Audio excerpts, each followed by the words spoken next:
자, 학생 여러분, 안녕하세요. 자, 오늘은 소설을 한번 배우겠습니다. 소설의 어떤 모습들이 우리가 공부를 해야 될지 배우는데, 보통 소설은 첫 번째가 제목을 잘 이해해 보는 것이 관건입니다. 제목이 뭘 갖고 있는가? 가장 중요한 것은 제목은 주제를 가지고 있어요. 자, 주제가 과연 어떻게 만들어질 것인가를 보는데, 주제는 보통 그냥 나온 것이 아니라 작가가 갖고 있는 어떤 주제 의식이 있었잖아요. 이 주제 의식을 반영하고 있는 것이 주제다라고 보고, 그러면 결국 제목은 작가의 주제 의식을 담고 있는데 그 주제 의식 중에서 과연 뭘로 나타낼 거냐? 때로는 지금 우리가 돌다리라는 작품이 만약에 있었다. 그러면 돌다리는 뭐예요? 배경이겠죠. 배경. 어떤 소재. 그 소재가 중요한 역할을 하는데, 그럼 이 소설 안에 이게 어떤 의미가 있길래 이런 제목을 붙였을까를 찾아내는 것이 공부의 방향. 첫 번째. 또 우리가 운수 좋은 날을 우리가 혹시 알게 되면, 운수 좋은 날은 뭐와 연관되어 있냐면 바로 이거와 연관되어 있죠. 자, 사건과 연관되어 있어요. 사건과. 사건은 우리가 일어나고 있는데, 자, 이 작품은 과연 이 소설 안에 발단전개 위기절정 결말 안에 운수 좋은 것이 있었는가? 있었어요. 있었는데 쭉 운수가 좋아요. 그런데 절정 이후의 결말 이 부분에서는 운수가 나쁜 상황이 됩니다. 아내가 죽게 되는 상황이기 때문에. 그렇게 되면 운수 좋은 게 아니라 운수가 나쁘다는 건데, 오히려 이 상황을 반대로 나타내는, 제목으로 반대로 나타나는 우리는 뭐라 하냐면 단어적 명명법이란 말을 붙입니다. 명명이라는 말은 이름을 붙이는 게 명명이에요. 명명. 그러니까 반대로 이름 붙였다. 자, 예를 또 하나 보죠. 태평천하 그랬어요. 최만식 작품인데, 태평천하는 말 그대로 뭐 태평한 거죠. 평화로운 거. 그런데 과연 그런 거냐는 거죠. 우리가 소설을 읽어보면, 그러니까 소설 안 읽어보면 이 내용을 잘 모르는 거예요. 그러니까 궁극적으로 소설 내용을 좀 많이 읽어서 알아야 돼요. 여기에 등장하는 윤직원이라는 영감이 있는데, 이 윤직원 영감이 어떤 인물이냐면 친일 인물이 친일. 일본하고 친한 거. 그 우리가 그 되게 당시 어떤 사람들 친해요? 돈 있고 빽 있는 거.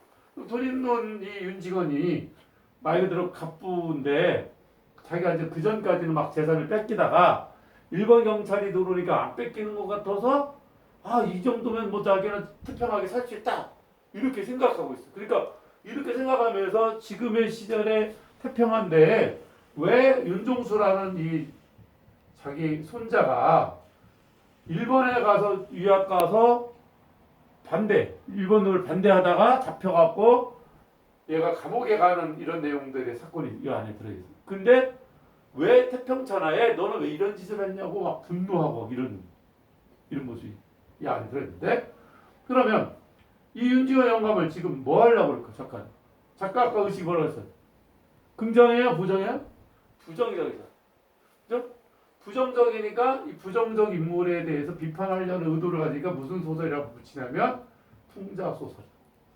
이 윤지원 영감은 결국 뭐야? 친일적인 이런 모습을 갖고 있으니까 여기에 바로 왜곡된 시대인식을 가지고 있는 부정적 인물이다라는 이야기를 비판하기 위해서 반대로 태평하지 않은데 태평한 것처럼 이름을 붙이니까 이것도 뭐가 돼요? 단어적 명명법 이렇게 붙였어요.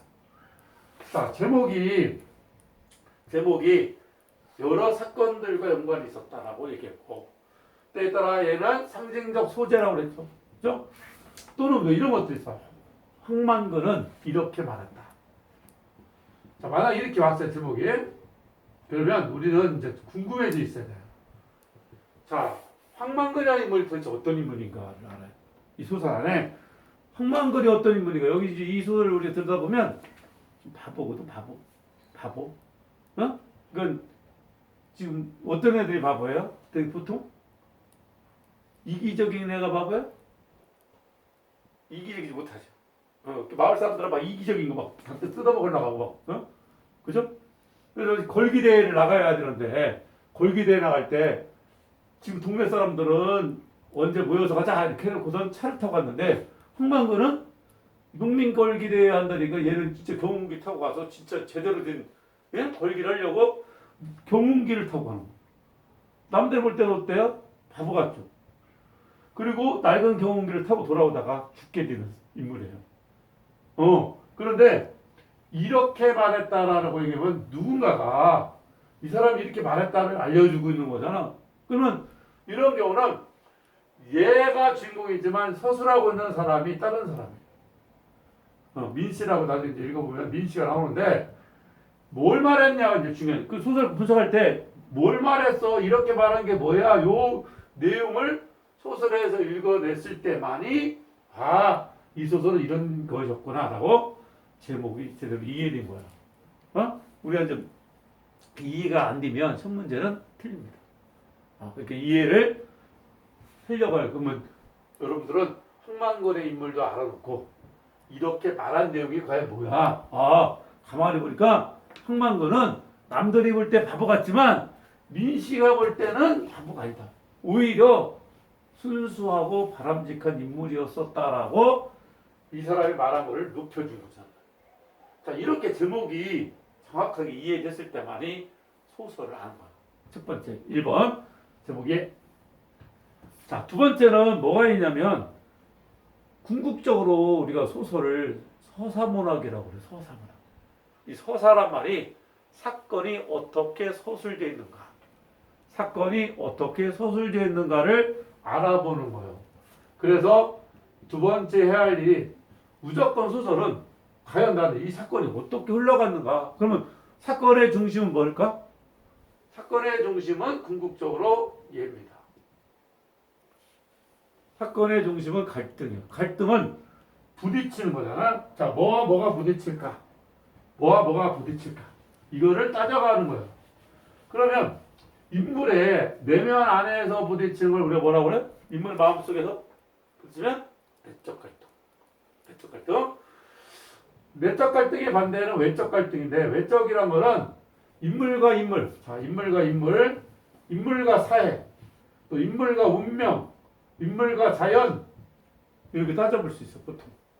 자, 이 중에 첫 번째는 주로 인물과 인물하고 또는 인물과 사회와의 갈등이 굉장히 많이 나타나. 그러면 이 사회가 어떤 모습이길래 인물이 부딪힐까? 얘가 긍정일 수도 있고 얘가 부정일 수도 있고, 거꾸로 얘가 부정일 수도 있고 얘가 긍정일 수도 있죠. 그런 부분을 분석할 수 있어요. 그래서 사건 이해를 우리가 해보고 갈등에 대한 얘기고, 또 하나는 사건은 원인 분석을 해봐야 돼요. 원인 분석. 뭐 때문에 이런 일이 생길까? 뭐 어떤 이유가 있어서 왔을까? 우리가 저기 돌다리라는 작품에서 등장인물이 이제 창섭이라는 인물이 나오는데, 창섭이하고 여기 아버지가 등장을 해요. 그러면 창섭이는 어떤 모습이고 아버지는 어떤 가치관이 있었는가? 얘는 의사거든. 저 의사면 뭐예요? 지식인 계층. 아버지는 농부예요. 저 농부는 뭐예요? 농부는 성실하게 살아오는 근검전략한 아버지. 얘가 뭐 때문에 왔는가? 원인이 뭐냐? 왜 갑자기 얘가 집에 와서 왔는가? 그러면 그 원인이 병원을 좀 확장시키려고 돈이 필요한데 아버지한테 와서, 아버지 이제 제가 아버지를 모시고 저 서울로 갈 테니까 아버지 좀 땅 어떻게 좀 농사 정리하시면 어떨까나. 그런데 아버지는 무슨 소리요? 땅은 그렇게 팔고 하는 게 아니요. 이렇게 해서 땅 파는 게 아니라고. 둘이 부딪히잖아. 그럼 얘는 얘 원인이 있었잖아. 아까 병원을 확장하려. 이런 것들이 사건에 대한 이해. 그래서 사건의 원인, 그 다음에 갈등, 즉 어떻게 가치관이 반대가 되는가. 세 번째는 사건의 주체가 결국 인물이에요. 인물이 어떠한 가치관이나 어떠한 성격이나 또는 어떠한 태도가 나타나는가. 자, 다시 한번 볼까요? 인물의 성격, 인물의 태도. 또 사건하고 부딪히고 또 사람들하고 부딪히다 보면 여기 안에서 막 생기는 마음이 뭐야? 심리죠. 심리. 또 인물에 또 뭐가 또 중요하냐? 그러면 인물의 역할. 아까 최만식의 태평천하 했을 때 윤종수는 뭐였어요? 친일이에요? 친일 아니에요? 친일 아니었죠. 그 얘는 긍정적 인물이 역할하고. 반대로 윤지원 영감은 친일이잖아요. 그 부정적 역할. 나쁜, 그죠? 이런 역할들. 또 누군가가 도와주는 역할. 또 반대로 누군가가 방해하는 역할. 예를 들어서 춘향전에서 춘향이가 이도령하고 사랑을 하려고 그러는데 중간에 변사또라는 놈이 나타나서 춘향이를 박해하지. 사랑을 방해하는 인물이기도 하고 춘향이에게 고통과 고난을 주는 부정적인 인물이잖아. 이렇게 역할. 그 방자나 향단이는 편지를 전달해주거나 뭐하면 뭐요? 정보 전달이나 어떤 메신지 도와주는 이런 역할들이 나타나고 또는 아까 우리가 갈등이 얘기했을 때는 다른 문제 이름을 뭘로 나타내면 관계. 자, 대립관계냐? 우호적 관계냐? 자, A라는 인물하고 얘하고 반대가 되느냐? 얘하고는 C는 얘하고 같아지면 뭐요? 우호적 관계. 이런 형태로 우리가 관계까지 해서 인물식 문제는 요 5개를 분석해요. 다시 한번 가보죠. 사건은 갈등 분석과 사건 원인 분석. 하나 더 가면 사건은 아까 우리가 발단, 전개, 위기, 결정, 결말이라고 했잖아요. 이렇게 하면 요 흐름이 있어요. 이걸 뭐라 하면 사건의 흐름이라고 해요. 흐름을 시간에 따라갈 수도 있고 거꾸로 시간을 거꾸로 가면 역전적 구성이라고 하는데 시간을 거꾸로 가는 구성으로 할 수도 있고.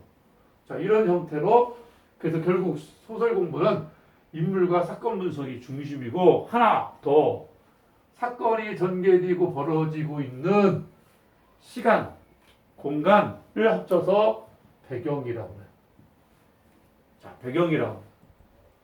배경은 뭐와 연관이냐면 분위기와 연관이고 분위기.